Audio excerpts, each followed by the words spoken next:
parole. Vous avez déposé cette commission spéciale. Qu'est-ce qu'on peut retenir à l'issue quand même de cette autorisation qui vient d'être faite par Vital Kamerhe, président de l'Assemblée nationale? C'est juste une mesure d'instruction. Jusque-là, aucune poursuite, aucune immunité ne sera levée sur le ministre de la Justice. Là, il faut les retenir. C'est quand même autorisé. S'il vous plaît, on a autorisé l'instruction. Évitez l'amalgame. Le règlement prévoit des types de procédures. Oui. D'accord? Ici, il s'agit d'instruction et non de poursuites. Donc évitez ces histoires-là. Le ministre est là, il doit exercer, il doit faire son travail. Quand la justice aura besoin de lui, il va aller donner des éclairages et il reste en fonction. Il ne va pas démissionner. Il n'y a pas question de démission parce qu'il ne s'agit pas de poursuites. Il ne répondra pas à ses actes. Au cas où il ne se représentait pas pour ce qu'il avait dit qu'il ne se présentera jamais. Ce n'est pas à moi de donner une telle réponse. Vous comprenez? Ici, nous sommes liés au règlement. Le règlement intérieur nous a confié une mission. Nous avions rempli cette mission. Il revient à l'autorité qui a sollicité et diligenté voir comment organiser la procédure. Et il reviendra ici.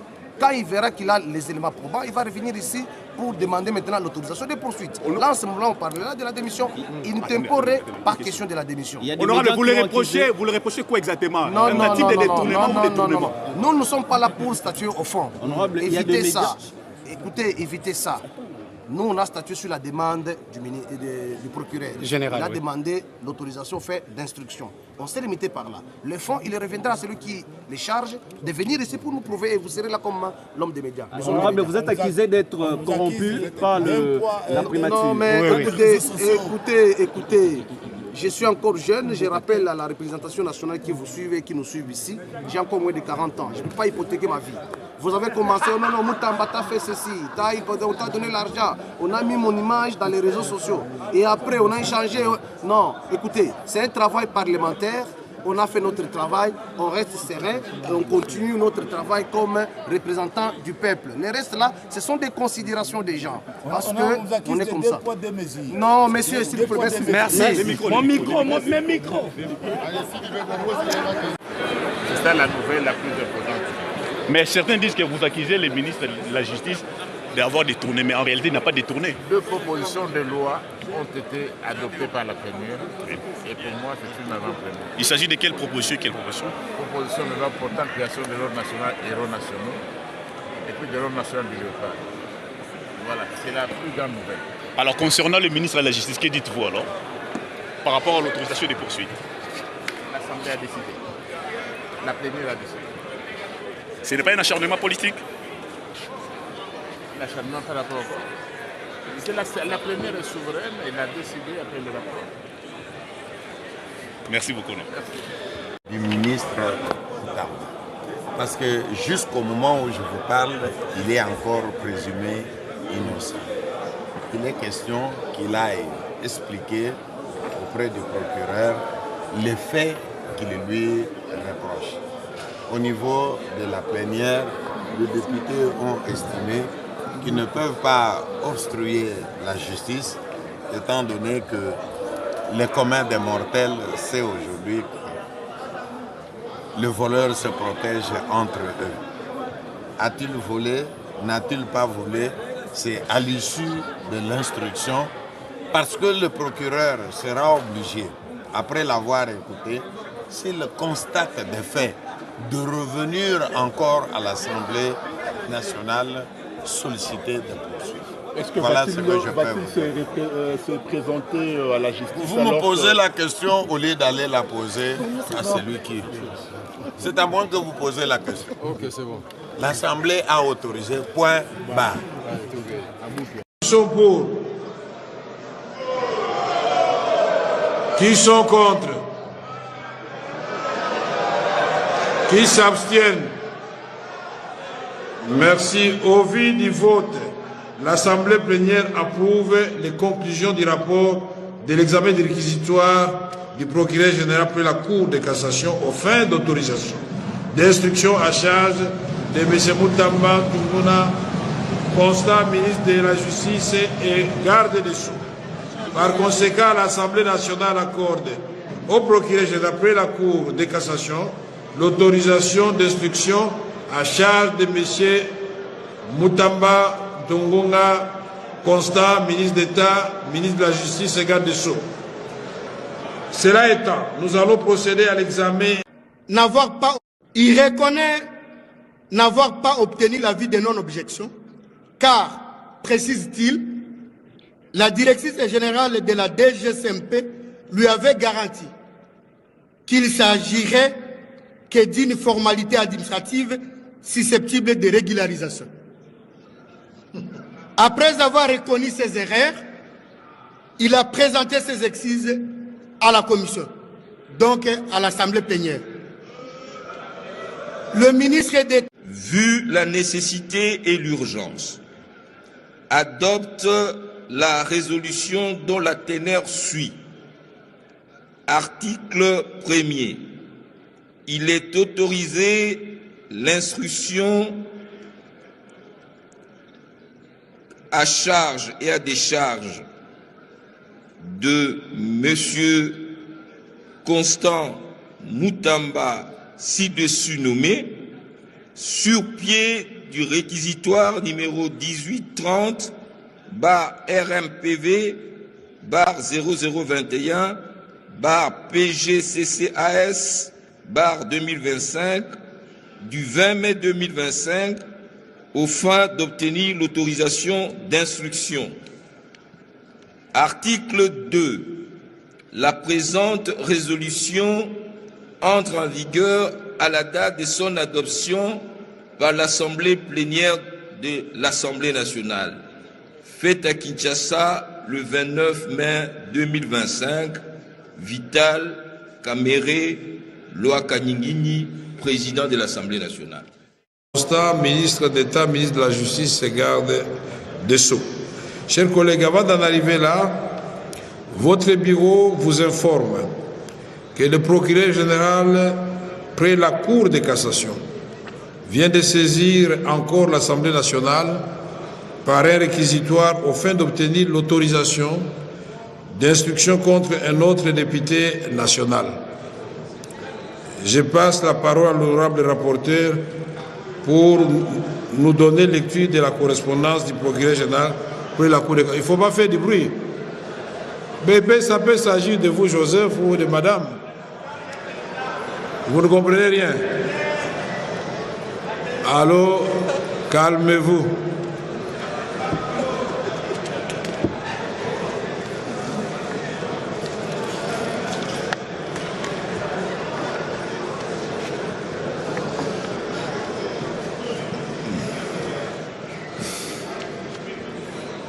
Merci, honorable président.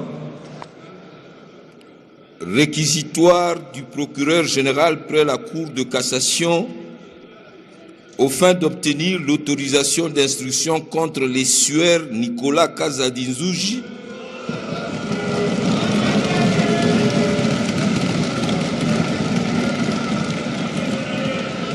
ancien ministre des Finances, actuellement député national.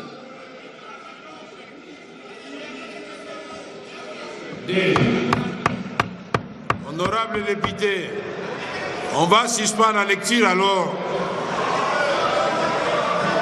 Honorable rapporteur, tant qu'il continue à faire du bruit, vous ne parlez pas. Je vais demander au rapporteur de gagner sa place, on passe au point suivant. Ou vous faites silence dans la salle et il continue la lecture du réquisitoire. Nous sommes d'accord? Mais pourquoi vous dérangez comme ça, monsieur? Honorable rapporteur, vous avez la parole. Merci, honorable président. À l'honorable président de l'Assemblée nationale, aux honorables membres du bureau de l'Assemblée nationale, à Kinshasa, Lingwala, honorable président, honorable membre du bureau, conformément aux articles 107 alinéa 2 de la Constitution de la République démocratique du Congo, tel que modifié par la loi numéro 11/002 du 20 janvier 2011 et 75 de la loi organique numéro 13/010 du 10 février 2013 relative à la procédure devant la Cour de cassation. le procureur général prête cette cour à l'honneur de vous adresser réquisitoire aux fins d'obtenir l'autorisation de l'instruction à charge des sueurs Nicolas Kazadinzouji, député national. 1. Exposé de fait. En date du 4 mars 2025, M. Nicolas Kazadinzouji, ancien ministre des Finances de la République démocratique du Congo, actuellement député national, a fait une sortie médiatique au cours de laquelle il a révélé la gabegie financière à outrance, caractérisée par de nombreux maux qui gangrènent la gouvernance publique. À cet égard, ici est de relever que le point fort de son interview épingle grosso modo le mot suivant: la culture de la jouissance caractérisée par la dilapidation des fonds publics au mépris de l'orthodoxie budgétaire et financière.